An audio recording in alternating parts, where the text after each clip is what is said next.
Friends, welcome to my channel. आज करेंगे हम another top 5 PYQs for class 10। Okay, so here first question is, if m is a point on y-axis at a distance of 4 units from the x-axis and it lies below the x-axis, the distance of point m from q is। Okay, तो कोई यहाँ पे point है m और उसकी position के बारे में आपको ये बताया है कि वो वाई एक्सिस पर है। ओके, और वो बिलो द वाई एक्सिस है। ठीक है, तो अगर वाई एक्सिस पर कोई पॉइंट है, दैट इज यहाँ पे होगा वो below the Y axis M point. ठीक है, वाई एक्सिस पर कोई भी पॉइंट है तो उसके कोऑर्डिनेट्स होंगे, उसका एक्स कोऑर्डिनेट होगा 0 और वाई कोऑर्डिनेट होगा उसका -4। ठीक है, तो एम के कोऑर्डिनेट्स है 0 2 0 एंड -4। और अब हमें एम क्यू निकालना है, डिस्टेंस ऑफ एम क्यू। ठीक है, तो डिस्टेंस फॉर्मूला यूज करेंगे, 5 minus 0 square plus 1 plus 4 square is equal to 25 plus 25, that is under root 50 is the answer। Okay, चलते नेक्स्ट क्वेश्चन पे चलते हैं। Next question is, in the given figure a circle inscribed in a triangle ABC touches AB, BC and CA at XYZ respectively, then if AB is equal to 12 centimeter, AY is equal to 8, CY is equal to 6, then find the length of BC। ठीक है, तो AB हमें 12 दी है, तो ये पूरी distance हमें दे रखी है 12। ओके, AY हमें दिया है 8 centimetre, CY is 6 centimeter, then we have to find the length of BC। Okay, so if YC is 6 centimeter, then ZC also 6 centimeter। ठीक है, and if AY is 8 centimeter, it means AX also 8 centimeter। Okay, so whole distance AB is 8, sorry, AB is 12 centimeter। Okay, so here BX आपका आ जाएगा 12 minus 8, that is 4 centimeter is BX। So BX is 4 centimeter।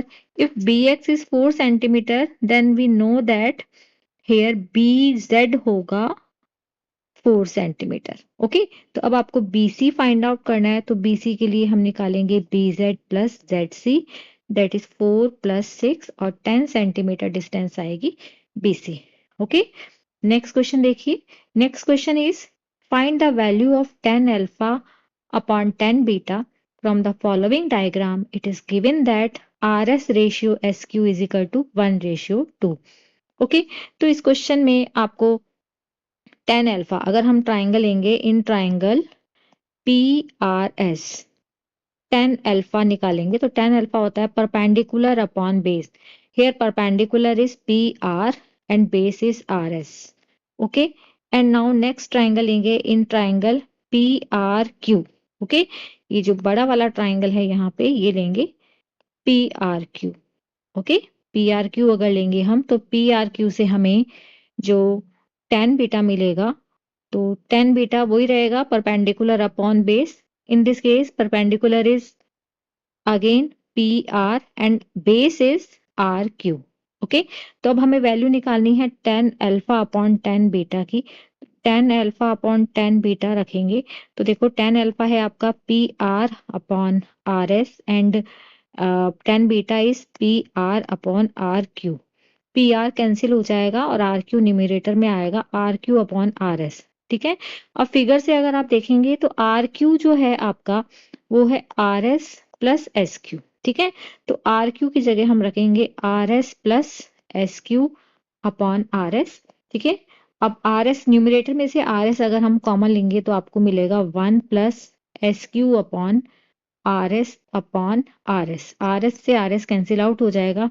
अब देखो question में हमें RS upon SQ दिया है 1/2, तो अगर SQ अपॉन RS देखेंगे तो वो हमारा कितना होगा, 2/1। ठीक है, तो अब जो हमारा यहाँ पे एक्सप्रेशन है 1 प्लस SQ अपॉन RS की जगह हम रख देंगे यहाँ पे 2। ठीक है, तो हमारा आंसर आ जाएगा यहाँ पे 3।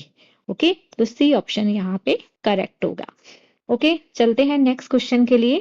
तो next question is here, if A if A point is -4 5 and C is 8 2 are the two opposite vertices of a parallelogram, its diagonal intersect each other at P, then relation between A and B is। ठीक है, तो parallelogram एक draw करेंगे हम यहाँ पे।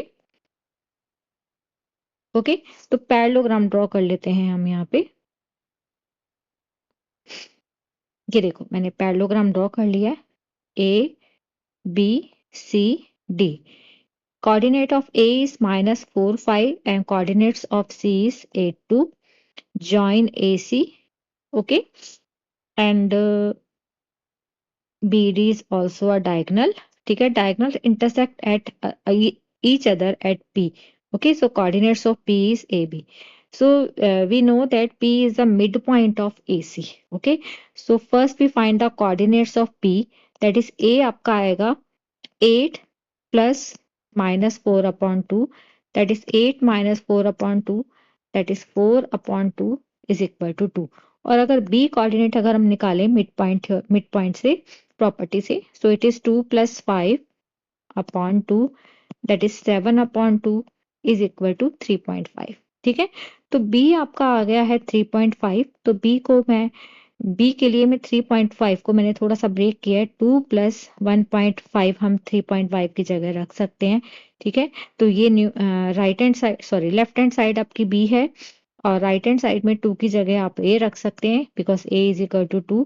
सो A B is equal to A plus 1.5 relation आ जाएगा। दैट इज आपका ऑप्शन बी यहाँ पे करेक्ट होगा। 51 and 85 can be expressed in the form of 6z minus 9, then find the value of z। ठीक है, तो हम एलसीएम फाइंड आउट करेंगे यहाँ पे 51 एंड 85 का, which is equal to 6z minus 9। ठीक है, तो आप साइड में 51 और 85 का अगर एलसीएम फाइंड आउट करेंगे तो 17 3 जा 51 एंड 17 5 जा 85। तो यहाँ से आपको जो एलसीएम मिलेगा वो मिलेगा 255। ठीक है, आप मल्टीप्लाई करके जब एलसीएम निकालेंगे तो आपको 255 यहाँ से एलसीएम मिल जाएगा। And it is equal to 6z minus 9, तो इसको सिंप्लीफाई करेंगे तो 6z आपका आएगा 255 प्लस 9, दैट इज 6z आपको मिलेगा यहाँ से 4 6 264। सो z इज इक्वल टू आपके पास आएगा यहाँ पे 264 upon 6, that is 6 4 the 24 and 6 तो 44 आपका फाइनली आंसर आ जाएगा यहाँ पे z का। आई होप ये सारे क्वेश्चंस आपको समझ में आएंगे। Okay, thank you.